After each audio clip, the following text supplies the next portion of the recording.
A new push for affordable housing broke ground in Spokane Valley today. Everything you need to know coming up. It may seem a bit early in the year, but the U.S. Capitol's next Christmas tree is being sourced out of North Idaho. Tonight, why officials chose Idaho of all places. We are in weather impact alert mode as we deal with continuing air quality concerns and the potential for very hot temperatures in the middle and upper 90s over the next couple of days.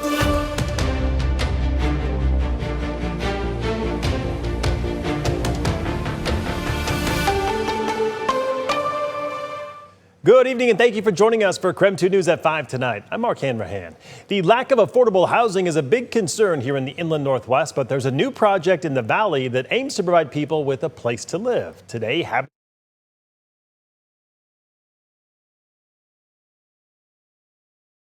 community leader. KREM 2's Regan Gallo joining us live tonight with more on the project and how it will help families for years to come. Regan? Well, this empty lot in Spokane Valley, just off of Carnahan and 3rd, will be the future Lee Wade Landing. Now, this is a project led by Habitat for Humanity meant to create economic stability for families through home ownership. And this will be a 25-home new affordable home project.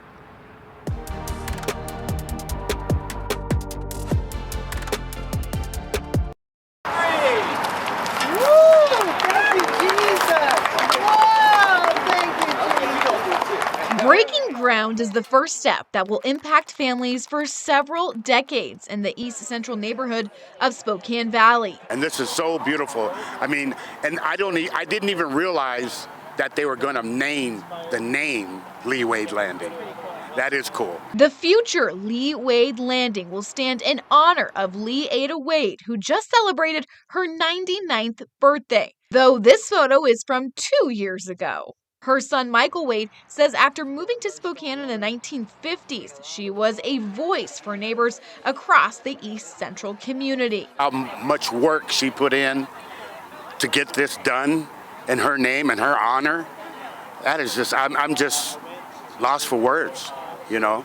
It's just so special. Lee Wade dedicated her life to connecting East Central families with resources like early childhood learning for children who did not have access and building a neighborhood coalition. Decades later, her legacy will live on through 25 affordable homes, including duplexes and triplexes, providing housing for families in need. We need to make sure that we're adequately investing in every rung of the housing ladder, so then we've got a really healthy and vital community.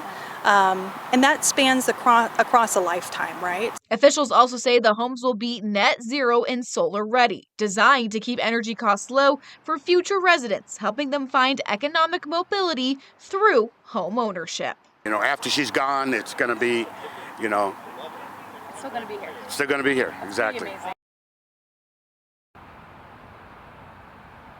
Now, because this is a project led by Habitat for Humanity, it's going to take several volunteers for construction, which will take about 2.5 years. Though, once the homes are up and families are in, I am told this is going to be a community asset for the next 99 years. For now, I'm reporting in Spokane Valley. Regan Gallo, KREM 2 News.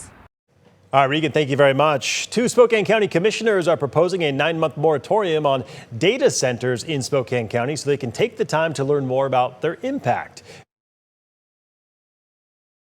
The temporary ban.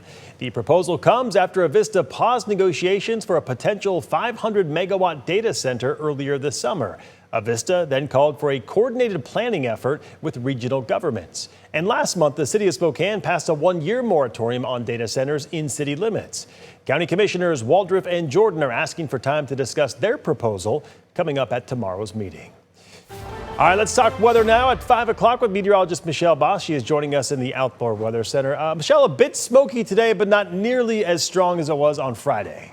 Yeah, it's kind of interesting. Sometimes we get a lot of that low-level smoke, and that's the kind that you can really smell, and it makes it smell like a campfire out there, and the air quality is really bad. But sometimes we can also have a lot of smoke aloft, which is kind of the situation today. So it's very hazy and very smoky in the sky, but our air quality, at least in the lower levels, hasn't been too bad. We've been in the moderate category most of the day today, and you can see that yellow indicating moderate air quality across most of the inland Northwest, though there are pockets of unhealthy for sensitive groups in the orange and unhealthy just to the west of Ritzville, moving into the Moses Lake area. We don't have a lot of air movement, so it's kind of challenging to know exactly where the smoke from the area wildfires are going to be slowly drifting. But because there's not a lot of wind out there, what smoke does settle into the region is not going to be going anywhere over the next couple of days. The clouds that we have out here that are not smoke have dampened temperatures a little bit today, mid-80s in Spokane and Coeur d'Alene, though it's been able to warm up a little bit more out in central Washington with upper 80s and some lower 90s. But Lewiston has some thick cloud cover, and they're only in the upper 70s this afternoon.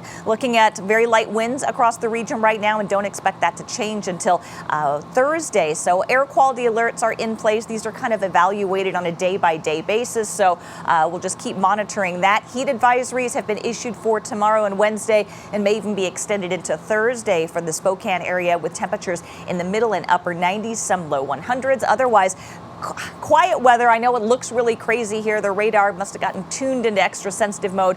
Just cloud cover. There is no precipitation anywhere across the inland northwest right now. But we will keep the clouds around through the overnight hours. Those should clear out tomorrow, but the haze may stick around, and that may affect how hot our temperatures get tomorrow. But either way, it is going to be hot over the next couple of days, and may even see those 90s, upper 90s sticking around through Thursday. It sounds good, Michelle. We'll check back in with you later in the broadcast tonight.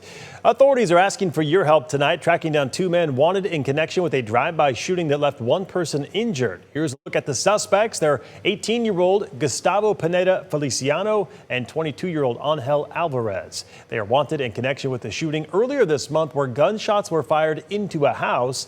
The victim had a gunshot injury to the face, but those injuries were described as non-life threatening. Now, today, the Adams County Sheriff's Office carried out what it called a high-risk search warrant for two homes in the Edson track area of Othello. But the search continues tonight. So if you have any information on the suspect's whereabouts, you're urged to call that number on your screen, 509-659-1122. City leaders in Cheney are starting the process of potentially removing fluoride from the city's drinking water. They cite aging equipment, maintenance challenges, and public concerns.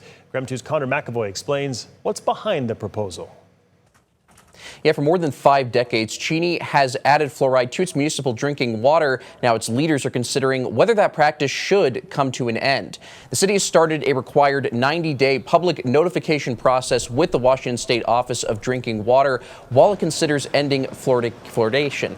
According to officials, several factors led to the proposal. Those include public concern, aging fluoridation equipment that would require costly replacement, and challenges maintaining consistent fluoride levels because each of Cheney's wells contain different naturally occurring amounts of fluoride.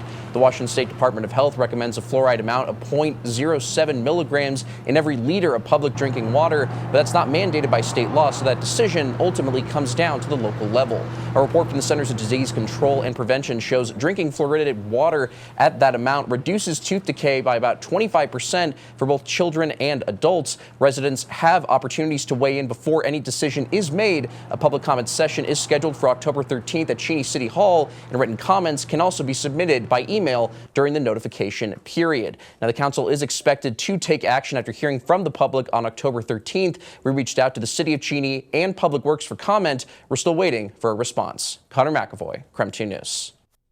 All right, coming up tonight, the countdown to Christmas has begun this year. Believe it or not, the search for the capital's Christmas tree starts in North Idaho. That story coming up next.